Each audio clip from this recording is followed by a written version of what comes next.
যাচ্ছি কলকাতা, আমার ফেভারিট জায়গা।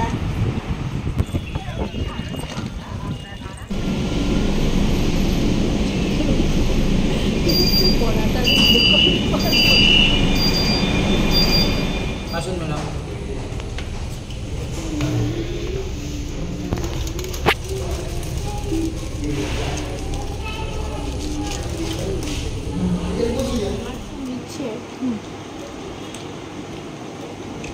আমার চেনা বেশি নেই, ভাড়া কলকাতায় অনেক আছে। ওকে এখন একটা হোস্টেলে দেবে। না, তোমরা কি করো বলো, তোমাদের নিয়ম মতো বাড়িতে রাখো। হোস্টেলের যে নিয়ম ডিসিপ্লিন সেটাকে স্বীকার করো তো। এইটুকু ও বড় হয়নি, এখন বড় হয়েছে, এখন ছোট ছিল তখন বলিনি।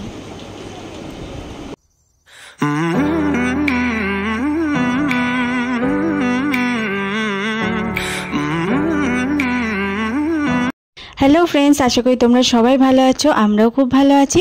আর আজকে সকাল সকাল দেখো আমরা সবাই রেডি হয়ে গেছি, আর মনেও দেখো রেডি হয়ে গেছে। তো নেল পালিশ পরেছে, সারা হাতে দেখো নেল পালিশ লাগিয়েছে, সেই জন্য এখন রিমুভার দিয়ে পরিষ্কার করছে। তো হ্যাঁ, যেটা হচ্ছে আমরা দেখো ব্যাগটা গুছানো রেডি হয়ে গেছে। তো আমরা এখন যাচ্ছি বেহালায়। তো ওখানে ঠাকুমা শাশুড়ি থাকে, তো ঠাকুমা শাশুড়ির সাথে দেখা করতে যাচ্ছি।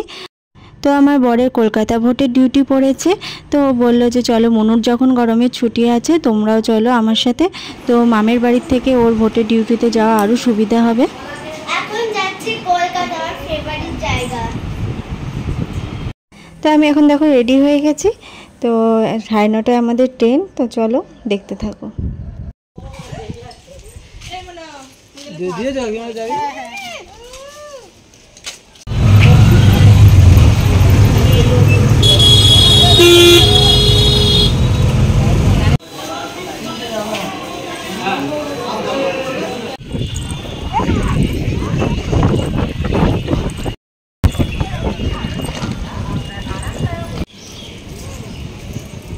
তো আমরা বনগাঁ থেকে দেখো ট্রেনে উঠে গেছি, আর এই ট্রেনটা মাঝেরহাট পর্যন্ত যাবে।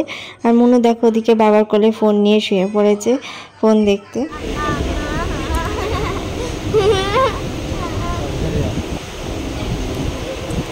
তো ট্রেন থেকে দেখা যাচ্ছে প্রিন্সেপ ঘাট। তো বর এখানে দেখাচ্ছে আর বলছে যে তোমাদের রবিবার এখানে ঘুরতে নিয়ে আসবো। তো এখানে দেখো খুব সুন্দর জায়গা। তো এর আগেও একবার এসে ঘুরে গেছিলাম অনেক দিন আগে। তো এবার বলছে এখন নিয়ে আসবে, তো আসলে ঠিকই তোমাদেরকে আবার দেখাবো।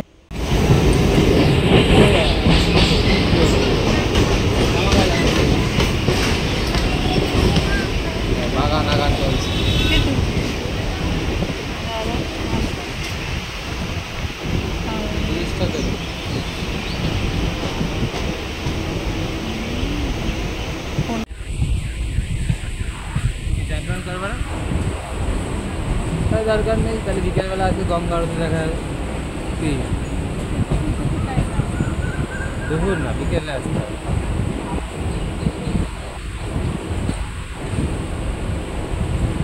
তো আমরা মাঝেরহাট স্টেশনে দেখো নেমে পড়েছি, আর মনু বায়না করছে যে এবার যাবে মেট্রো করে।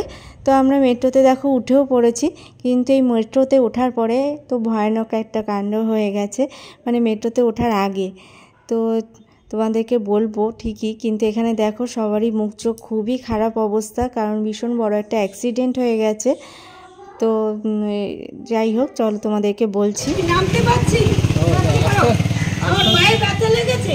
সারা ছুটি বললো এই সিঁড়িতে কত বড় নিচে এরকম কোনোদিন হয় না, কেউ মাথা মাথা মনে ঘুরে গিয়েছে, পড়ে গেছে, তো পড়ে গেছি।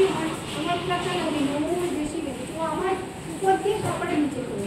তো এসেই দেখো এখানে আমি বরফ দিচ্ছিলাম দেখলে, তো বললাম যে ভীষণ বড় একটা অ্যাক্সিডেন্ট হয়ে গেছে। তো দেখো এখানে গোপুরে এসে খেতে দিয়ে দিয়েছি, আর তারপরে আমরাও একটু ফ্রেশ হয়ে খাওয়া দাওয়া করে নিলাম। তো যেই অ্যাক্সিডেন্টটার কথা বলছিলাম সেটা হচ্ছে মেট্রো স্টেশনে ওঠার সময়। তো এক্সেলেটারে উঠতে গিয়ে আমাদের খুবই বড় একটা অ্যাক্সিডেন্ট হয়ে গেছে। তো সেটা হচ্ছে মনু বাবা সিঁড়িতে উঠে পড়েছে এক্সেলেটারে। তো আমি আর শাশুড়িমা পরে উঠছিলাম, তো শাশুড়িমা আমার নিচে সিঁড়িতে ছিল। তো শাশুড়িমা ব্যালেন্সটা হারিয়ে ফেলে সিঁড়িতে পড়ে গেছিলো। তো শাশুড়িমাকে আমি এক হাত দিয়ে মানে বা হাত দিয়ে ধরে রেখেছিলাম, আর আমার অন্য হাতে যেহেতু লাগেজ ছিল সেই জন্য আমিও ঠিকভাবে ব্যালেন্সটা সামলাতে না পেরে আমিও শাশুড়িমাকে টপকে আমি সিঁড়ি দিয়ে গড়িয়ে গড়িয়ে পড়ে গেছিলাম। তো আমার বড় সেই সময় মনুর হাত ছেড়ে দিয়ে উল্টো দিক থেকে খুব রিস্কের মধ্যে নেমে আমার পাটা ধরেছিল, সেই জন্য আমি একটু হলে বেঁচে গেছি। আর ঠাকুর তো আছেই। তো আমার দেখো এদিকে পলাটাও আমার বেড়ে গেছে। তো আমরা বারান্দায় চলে এসেছি, আর দেখতে পাচ্ছি এখানে পেয়ারা গাছ। তো আমার বড় দিকে চেষ্টা করছে, একটা বড় পেয়ারা হয়েছে, সেই পেয়ারাটা পারবে। এখানে একটা হয়েছে, ঘুরিয়ে দে তোর হাতের কাছে নিচে পড়লো। চেয়ারের উপর উঠিস না, পড়ে যাবি। এই হবে হবে। ও আমার ডালটা ধরো তো, পারবা? কাপটা রাখো, অনেকগুলো পাবে তাহলে। তুমি এই ডালটা ধরবা, ধরো। হবে হবে, ধরো। আমি তাহলে নিচে চলে যাই। আগে কেটে নি, ফুকায় না না পোকা নেই। এটা ধরতে, এটা এটা ধরো, এটা ধরো, ধরো। কোনটা বল? কোথায়? এই পেয়ারা ওই নেই। আরে এই তো কানাটা আসতে করে বুঝিয়ে নিয়ে এটা নিয়ে তো এই লাঠি না সরো গাড়িটা সরো, বের করো। দুটো কদি লাগবে না, চাটাই খাওয়া হলো না। ওইটা যদি পারা যায় দেখ, তাও চাকা না লাগে। আস্তে আস্তে দেখ, আস্তে আস্তে দেখ। লাঠির ব্যবস্থা করি আমি। ওই যদি খাদাটা লাঠিটা এবার যায়, খাওয়া যাবে না, পড়লেই ভেঙে যাবে। ভেঙে যাবে। এটা হয়েছে, এটা না এই কাঁচা এখনো কাঁচা। আরে নাও তো, যাই হোক না। না কষ্ট করে কি হবে? ও তুই যতদিনে থাকবি। দেবো দাও। দুটোই দেবো না একটা দেবো? এই একদম কষ্ট রে। লঙ্কাটা পার। নোংরা দিতে হবে কিন্তু একদম সাদাটা সামনে। ওই সাদাটা কই? ওই তো আস্তে করে তাহলে লাঠি দিয়ে একটু যাবে নিচে পড়ে ওই আস্তে আস্তে কর। আমি জানি তো আমরা বেস্ট না কি রে আচ্ছা। তো আমরা সন্ধেবেলা তিনজন মিলে দেখো একটু বেরিয়ে পড়লাম। তো মনু বলছিল একটু ঘুরতে বেরোবে, সেই জন্য বর নিয়ে আসলো, কিন্তু শরীরের অবস্থা এতটাই খারাপ ছিল যে আসার কোনো ইচ্ছাই ছিল না। তো যত সন্ধে হচ্ছে, রাত বাড়ছে, তত ব্যথা আরও বেশি বেড়ে যাচ্ছে। দুটো হাতে প্রচণ্ড পরিমাণে ব্যথা হচ্ছিল। তবুও যাওয়ার সময় বর দোকান থেকে ওষুধ সব কিছুই কিনে নিয়ে গেছিলো। দেখলেই তো ডান হাতটা সিঁড়িতে লেগে ভীষণ পরিমাণে ছড়ে গিয়েছিল না, শুধু মনু বলছিল, তাই একটু আসলাম। আর কালকেও যেহেতু বড় সকালেই বেরিয়ে যাবে ভোটের ডিউটিতে, সেই জন্য চলেই আসতে হলো। তো এসে দেখো মনুকে একটু সেই পার্কে ঘুরতে নিয়ে আসলাম।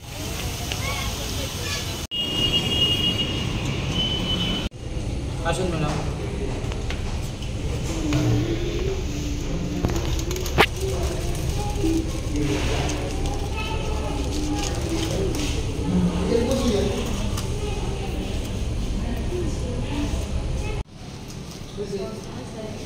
ওই তো ভিজেছে না না।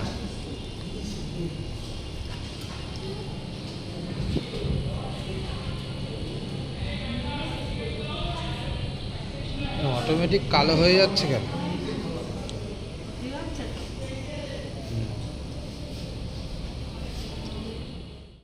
তো আমরা চলে আসলাম দেখো KFC-তে। তো বর বলল যে চলো কোথাও বসে খাওয়া যাক, কারণ কারোরই হাঁটার মতো কোনো অবস্থাই ছিল না। তো বরের পায়েও ভীষণই লেগেছে, রক্ত জমে গেছিলো। আর আমার তো শরীরের অবস্থা খুবই খারাপ। তো তোমরা চোখ মুখ দেখে বুঝতেই পারছো, এতটা একে যায়নি বনগাঁ থেকে বেহালা, আর তার মধ্যে এরকম বড় একটা অ্যাক্সিডেন্ট, শরীর খুবই খারাপ ছিল।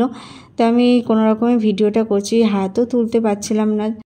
তো ওই সময় এমনই একটা অবস্থা হয়েছিল, মনু তো দেখে একদমই থতমত খেয়ে গেছে। তারপরে ও একা একা ওই এক্সেলেটারে উঠেছে, ওরও ভীষণ একটা রিক্সের মধ্যে উঠেছে, ও একা একা তাই বলতে হবে। কিন্তু ও খুবই ভয় পেয়ে গেছিলো। ও বলছিল যে মা আর কোনোদিনও মেট্রোতে ওঠার বায়না করব না। লস কি লস তুই জানিস না।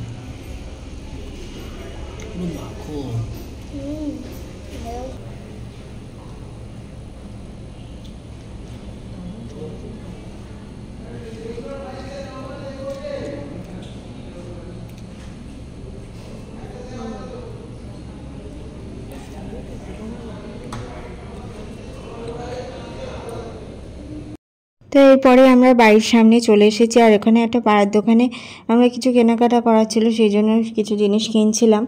তো মনু এদিকে দেখো চকলেট কিনলো, তো আর কিছু জিনিস কিনে আমরা বাড়ি চলে আসলাম।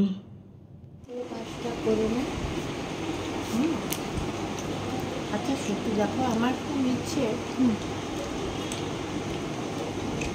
আমার চেনা বেশি নেই, ভাড়া কলকাতায় অনেক আছে, ওকে এখন একটা হোস্টেলে দেবে। না তোমরা কি করো বলো, তোমাদের নিয়ম মতো বাড়িতে রাখো। হোস্টেলের যে নিয়ম ডিসিপ্লিন সেটাকে স্বীকার করো তো। এইটুকু ও বড় হয়নি, এখন বড় হয়েছে, এখন ছোট ছিল তখন বলিনি। ও যদি করে নাচ করতে পারি, নাচ করতে পারি, পড়াশোনা সবই করতে নাচ পারি, ওরা করতে দেবে না। সেটা আমি বুঝবো। যে যায় সেখানে তো মারবো বলে গেলে মারবে। হ্যাঁ কে বলছে? পেটটা একটা সমস্যা হচ্ছে, পেটটা দিতে জীবন বেরিয়ে যাচ্ছে, হ্যাঁ ওই মুখে লাগিয়েছিস। সেই বেঁধে যাচ্ছে ইয়েতে, তা ঠিক হয়েছে।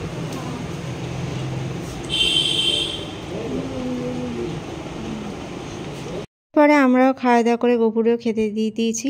তো আজকে ভিডিওটা এখানে শেষ করছি। ভালো লাগলে লাইক শেয়ার কমেন্ট করো। সবাই ভালো থেকো, সুস্থ থেকো।